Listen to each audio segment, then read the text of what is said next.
bonjour à toutes, bonjour à tous.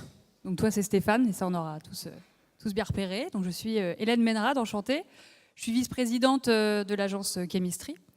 Donc Chemistry, ce n'est pas une agence de data. Déjà pour bien préciser les choses. Donc la data est très très présente à l'agence, bien entendu. Et on a une équipe assez étoffée en différents profils, data miner, data scientist, data analyst, dirigée par un chief data officer, Bruno Louis, merci d'être là.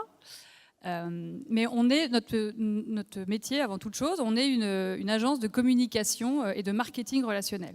Notre métier, c'est de créer des relations entre les marques et les gens. Donc à ce titre, évidemment, la data, elle est centrale, parce qu'elle permet de faire rayonner tout ce qu'on fait pour les marques pour lesquelles on travaille, donc en étant déjà plus efficace, notamment au niveau business, en étant aussi plus d'impact, en ayant plus d'impact, plus de force sur les communications qu'on développe, et puis en étant plus intelligent, que ce soit en amont, quand on travaille avec le planning stratégique, ou en aval, quand on travaille sur le déploiement des campagnes. Donc Chemistry, c'est une agence de communication et de marketing relationnel, fuelée par la data, au service du business des marques qui ont la chance d'être nos clientes. Tout à fait. Donc Stéphane Delaporte, je suis en charge du marketing digital et du CRM pour la marque BMW. Je suis ravi d'être ici avec toi, Hélène. On a travaillé sur un projet très intéressant qu'on va essayer de vous exposer rapidement. Donc, je suis en charge du CRM. On a l'habitude de ranger, de mettre derrière ce mot CRM le PRM aussi. Et donc, chez nous, BMW, on a cassé le silo entre PRM et CRM parce que finalement, c'est une seule même histoire. Un prospect devient client et on fait en sorte de fidéliser nos clients. Donc tout ça, c'est une seule et même histoire. Donc derrière le mot CRM, il y a évidemment le PRM et on va vous en dire un petit peu plus. Donc ça tombe bien que vous ayez cassé les silos, sinon on n'aurait pas accepté de travailler avec vous, je pense. Parce que pour le coup, c'est une conviction assez forte qu'on a à l'agence depuis un moment. On ne fait plus du tout la différence en fait entre d'un côté le CRM, donc la fidélisation des clients, et de l'autre côté le PRM, la conquête des clients. Ça, c'était avant, j'ai envie de dire. Et c'était avant, parce que c'était avant l'évolution des technologies qui ont permis à la data d'exploiter tout son potentiel. Maintenant, on raisonne vraiment client au sens large, pour que le client le reste ou que le client le devienne. Et cette manière de réfléchir et de travailler complètement désilotée, finalement, ça s'appuie sur une conviction, au-delà des évolutions technologiques, sur une conviction qui est que, et là je pique le quote à Bruno, qui est que vos meilleurs prospects sont très certainement identiques à vos meilleurs clients.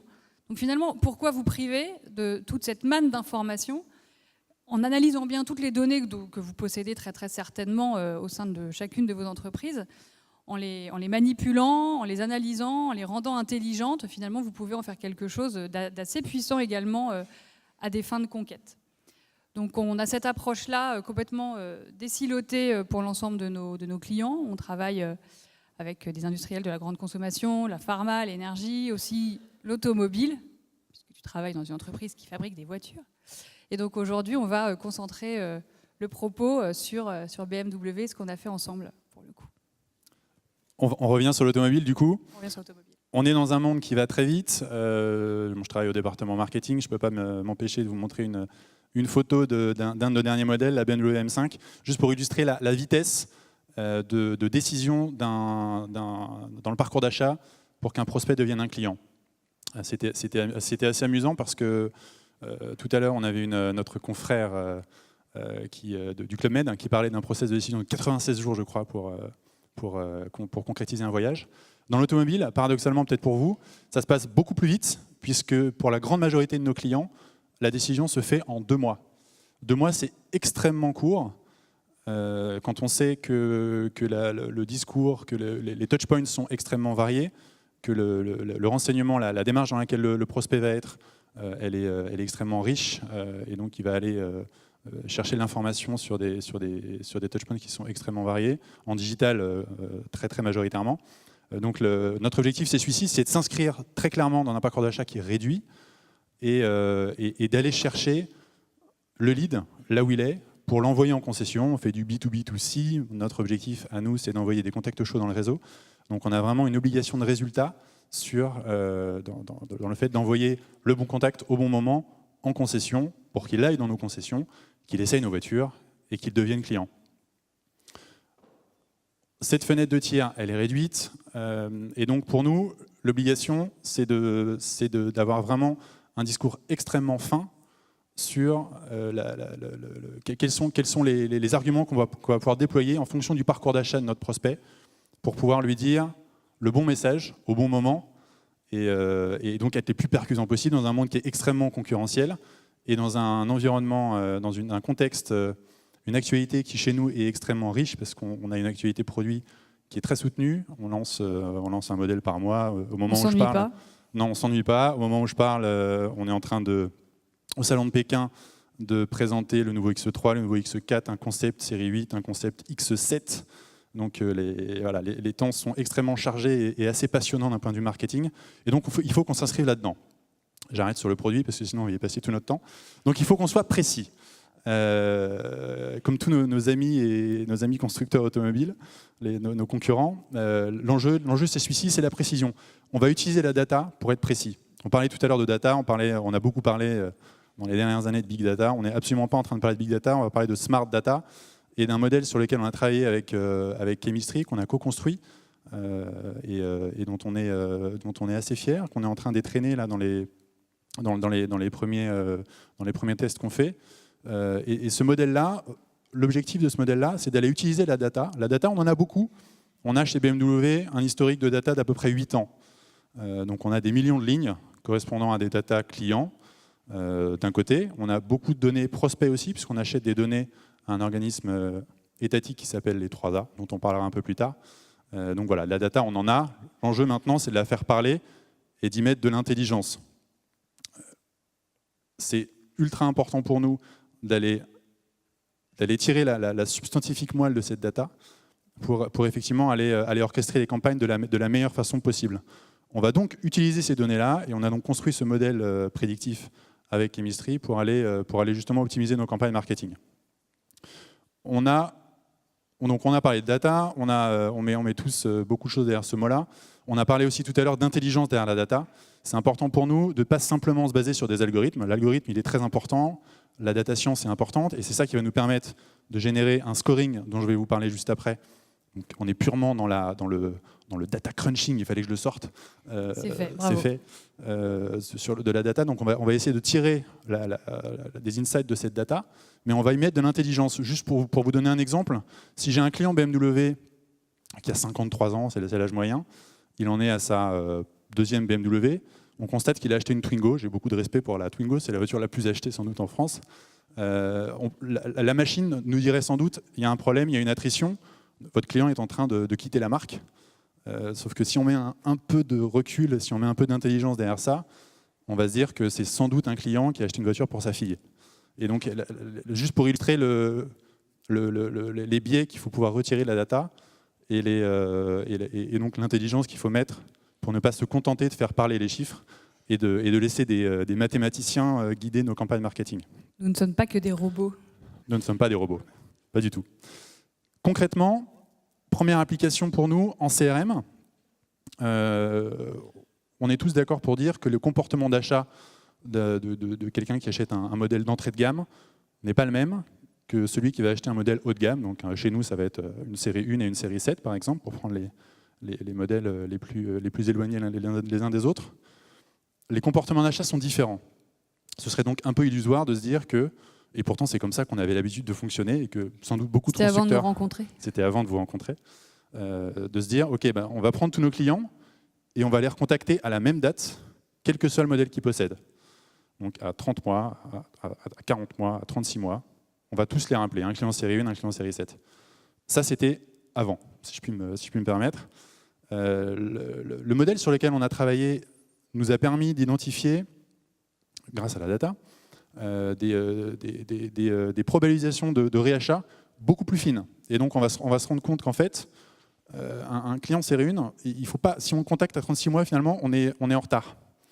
On est en retard et il vaut mieux le contacter à 33 mois. Alors vous me dites, ouais, ok, il y a 3 mois d'écart. Oui, mais 3 mois, c'est important parce que la décision se prend en 2 mois. Donc si on est à côté de la plaque, on passe à côté d'une vente. Donc l'enjeu pour nous, c'est vraiment d'aller parler à la bonne personne au bon moment et d'aller prendre en compte ce comportement d'achat qui est extrêmement différent d'un modèle à l'autre. Donc on arrive sur une espèce de matrice comme celle-ci, une belle toile d'araignée, juste pour vous donner une idée de ce à quoi ça ressemble, qui nous permet d'avoir une vue sur les renouvellements par modèle BMW donc de nos clients. On est en CRM.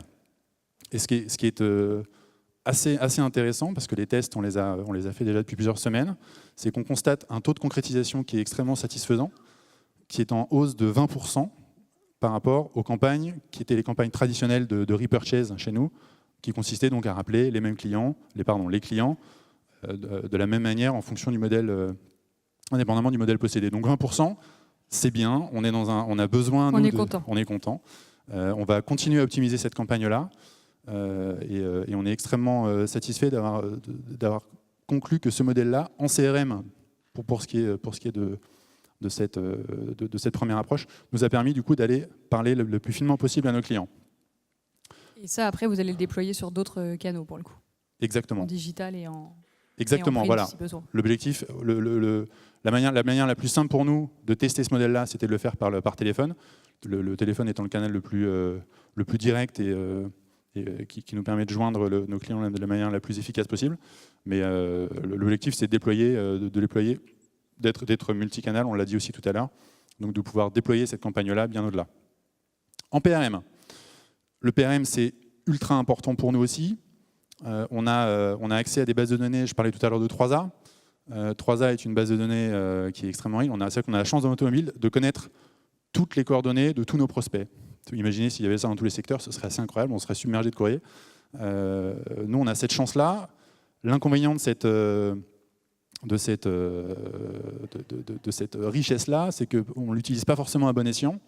On a voulu aussi utiliser ce scoring pour les besoins de notre PRM, pour en déterminer un scoring et se dire, OK, est-ce que finalement les parcours d'achat de nos prospects sont identiques et qu'est-ce qu'on peut retirer de l'analyse des parcours d'achat. Donc faire parler la donnée prospect pour se dire que quelqu'un qui a eu sa Ford, puis sa Renault, puis tel modèle, il a un certain parcours, il a un certain historique dans l'automobile et peut-être que celui-là sera moins intéressant qu'un autre qui aura eu une Audi, une Volkswagen et peut-être demain une BMW. Donc l'objectif de cette étude, c'était celle-ci, c'était de se dire côté PRM aussi, grâce aux données 3A, de pouvoir avoir une approche beaucoup plus fine, beaucoup plus granulaire de la conquête.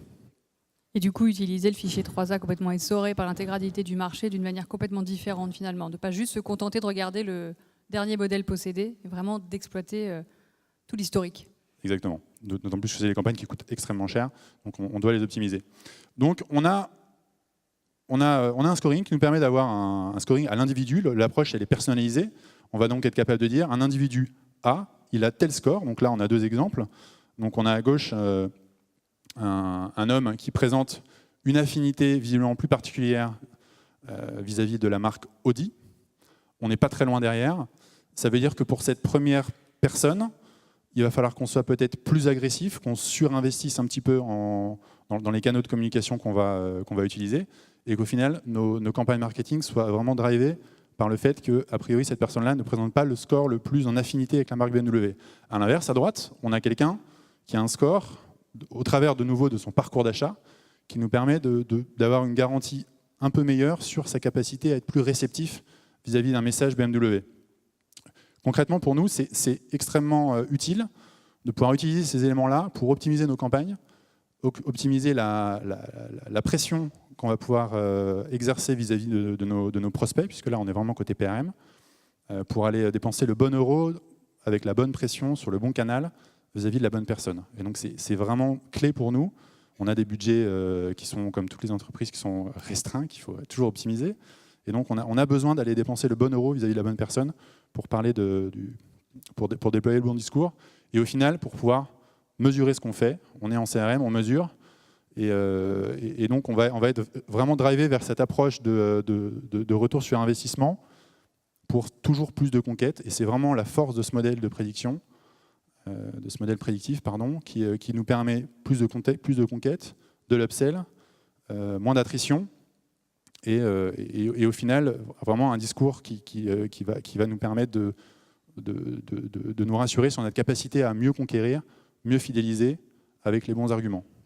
Donc effectivement, une approche très héroïste qui nous va bien, parce que c'est l'ADN de l'agence, et puis qui permet, par exemple, de ne pas investir sur des gens qui seront beaucoup trop compliqués à convertir à la marque BMW s'ils ne sont pas prêts. Ça vous évite de rogner les honoraires, donc merci. C'est toujours très efficace, ce genre d'approche. Donc là, à l'instant, on vient de voir des approches très data, intelligentes, challengées, riches, etc. Complètement épurées de création, ce qui est toujours un peu frustrant quand on est une agence de communication. Pour le coup, surtout chez Chemistry, où notre conviction est quand même que la créativité et la création, ça reste complètement central dans notre approche. La data, elle est là pour nous nourrir, pour nous rendre plus intelligents et pour faire en sorte que nos communications soient plus efficaces et qu'elles travaillent mieux l'image de la marque, mieux l'attribution, mieux la différenciation. Du coup, c'est vraiment un fuel, un moteur dans tout ce qu'on fait au quotidien. Et là, aujourd'hui, de ce qu'on vous a présenté sur la marque BMW. Merci.